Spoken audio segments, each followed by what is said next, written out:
En Russie, dans une allocution non annoncée à la télévision, jeudi très tôt, le président russe a annoncé avoir autorisé une opération militaire spéciale en Ukraine. Il a par ailleurs demandé aux soldats ukrainiens de déposer les armes et promis de répliquer à ceux qui interféreraient avec l'opération russe en Ukraine. Dans le même temps, des explosions ont été rapportées dans le centre de Kiev, la capitale ukrainienne, mais aussi dans plusieurs villes de l'Est.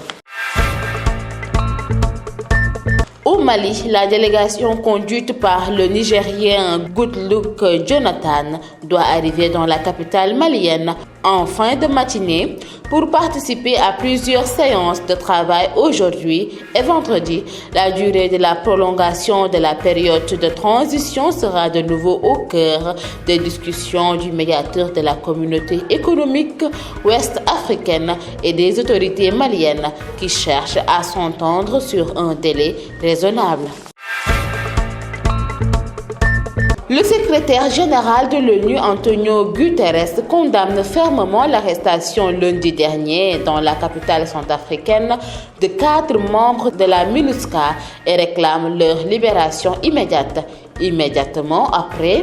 des messages ont inondé les réseaux sociaux africains accusant les militaires de tentatives d'assassinat du président centrafricain qui devait atterrir peu après. Ce mercredi à Bangui, la MINUSCA a tenu une conférence de presse pour démentir ces rumeurs. Mesdames et messieurs, c'était tout pour l'actualité internationale. dañ koy dooree ci réewum Russie tey jii ci alxames gi président russe bi daal dina xamle ne daal dina joxe ndigal ci benn opération militaire spéciale foofee ci Ukraine daal dina digal tamit soldats ukrainiens yi ngir ñu daal di wàcce seeni armes ci noonu sax ay explosion daal dinañ am foofee ca centre de Kiev nekk capitale Ukraine waaye tamit ci ay gox yu bari foofee ca réewum Ukraine. Wéy ba tey si xibaar bitim réew yi ci réew mu Mali délégation bi nga xamante ne nigérien bi di Goodluck Jonathan ñoom moo ko yable foofee ca capitalu Mali war na fa yegg si tey jii ñoom nag seen dem boobee dara waral lu ko lu dul ay liggéey yu ñu war a amal tey jii ci alxames gi jàpp suba ci àjjuma ji ñu fa war a waxtaane nag bokk na si wàllum transition ba nga xamante ne jamono ji ñëpp a ngi laaj kan lañu war a dëgmal élection présidentielle yi foofee ca réew Mali.